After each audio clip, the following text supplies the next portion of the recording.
Good bloody morning, although it's not a good morning because it's just gone 5 a.m. Anyway, I've got 28 kilometres on the cards today as part of my ultra marathon training, and this is actually the longest run of my training block so far, and also my second longest run ever. So it's a big day.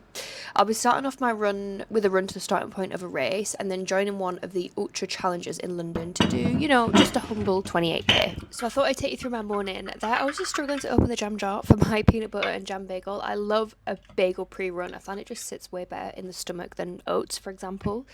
And later in the video, I'm actually going to run through everything that I ate throughout the whole run and then after, just to show you that long distance running really is an eating competition. You don't like that. And I am here for it. So I'm just sorting out what I'm gonna eat for the run and just make sure I've got everything. And I've been fixating on something, and I don't know if it's gonna be good, but I'm gonna try it today just because I want to try and eat more normal foods anyway. So I'm gonna make a crisp sandwich.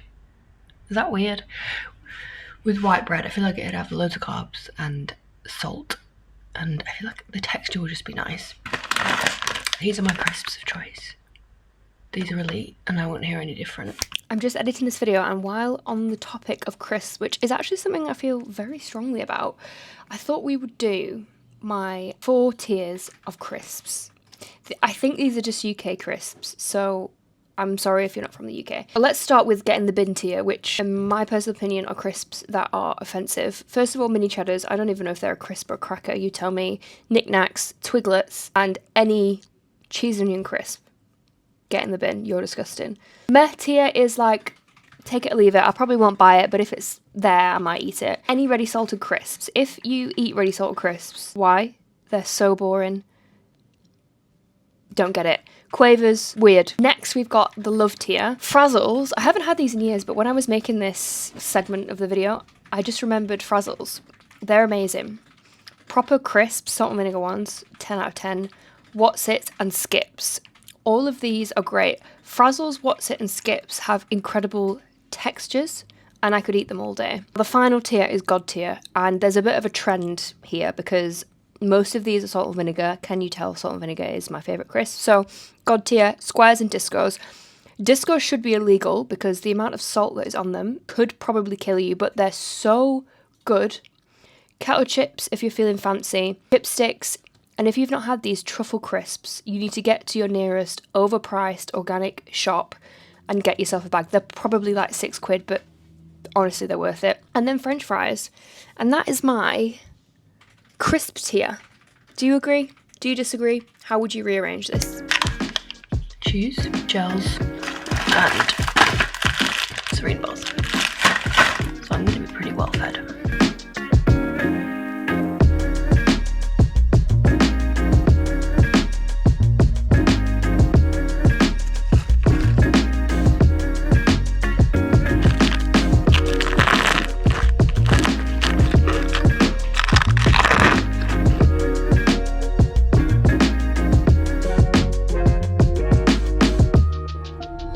We're out. I've got 38k to do.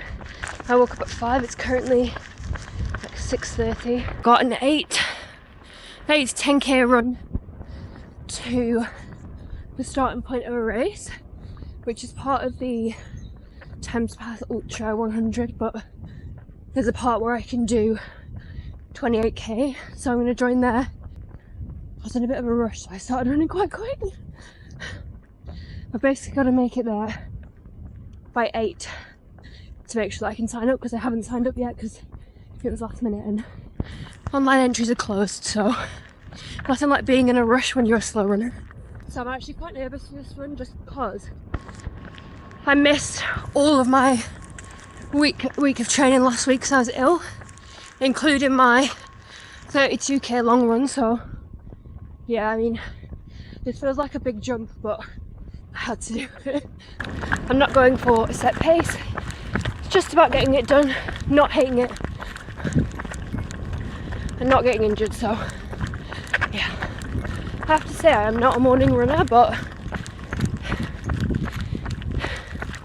this is quite nice. Like, the sky's really nice, it's really quiet, it's nice and cool. Made it to the river, 6k in.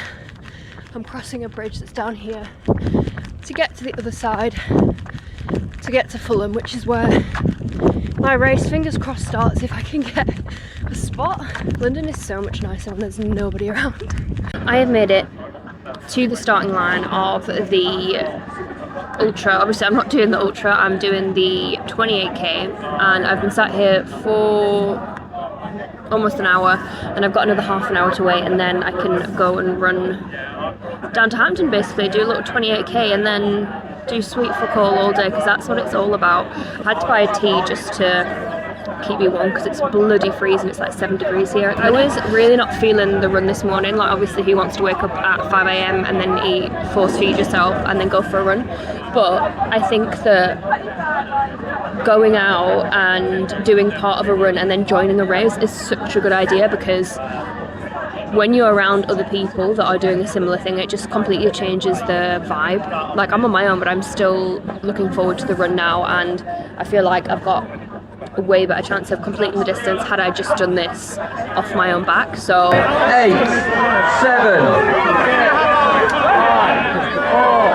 3, 2, 1, let's go!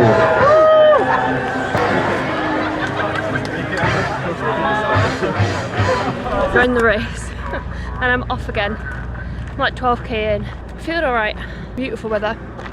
Literally could not be any better day to run this. Although it's getting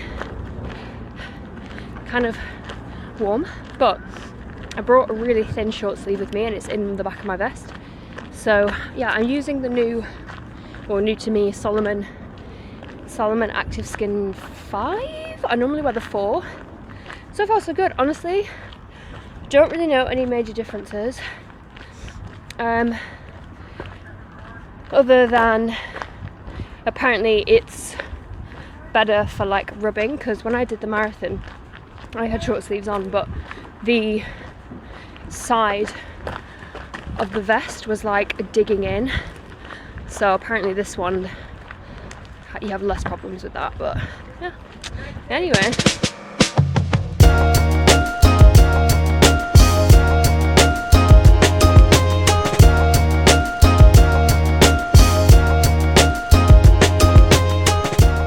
It's time to see if this crisp sandwich is going to hit the spot. Oh, there's no crisp in that, it was all bread. About half marathon in now. Total. The crisp is kind of stale now. It's not hit in the way I thought it would, but the salt is nice.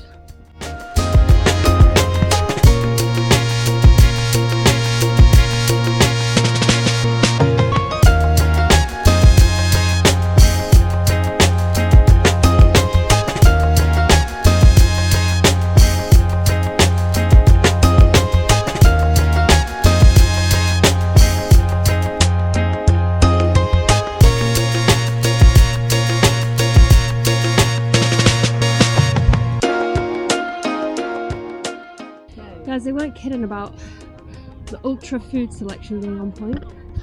Should I have a sit down? Is that dangerous? Yeah, why not? Oh, that's wet. Okay, I'll perch.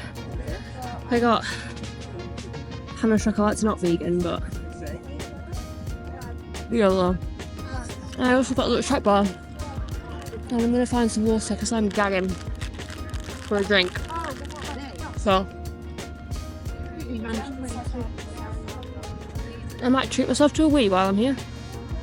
This is the 16.5 kilometre rest stop, I guess. It's great. Just hit 30k. I've got 8k left, and then that will be 38k. I'm really knackered now, so I think my pace is going to slow down, but that's fine. We're just here for a good time.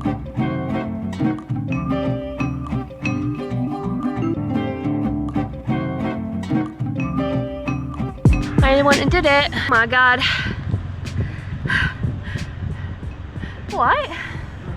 Yeah, you? Oh, bloody hell. You know what the worst part is? I've got 1.4k to go. I timed it wrong. I still have 1.4k to go, but I might just do it when we get home. In the car. Huh? You do not need to do exactly 1.4. Relax.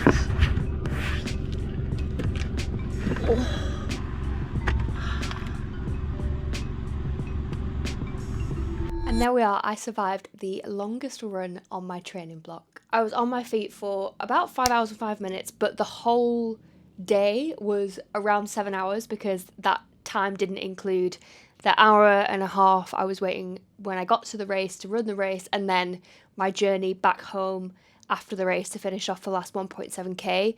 I did actually get home and run that last 1.7k. It was a very peculiar feeling. I've never run 36-ish k and then sat down for a bit, got a bit stiff, and then ran again. I won't be making that mistake again, so if you are planning to do multiple runs, make sure that you plan your distances better, because let me tell you, that wasn't that fun, but I did it, and that is all that matters. I asked this on Threads the other day, but I keep hearing from people suggesting that your longest run for like marathon training and above should be no longer than 3 hours, just to, I guess, to avoid injury and fatigue and stuff like that. But I'd be so interested to know from all you other slow runners, like, what do you think about that? Because if I capped all of my longest runs to 3 hours, I think I would be able to cover maybe like 23, 24k, which obviously when you're training for a marathon and above, it doesn't seem like that much. Like, it's half of the distance that I'll have to do. And I know people do like back-to-back days where they'll do 2 long runs, like one maybe like Friday morning and then the next one like Saturday morning, Saturday afternoon, something like that. But yeah, what do you think? I feel like for me, because I do run walk, my body isn't as tired. Like, it's Wednesday today. I did the run that you just saw on Saturday morning, and yeah, I'm still tired-ish, but I was able to go to the gym yesterday and do a leg day.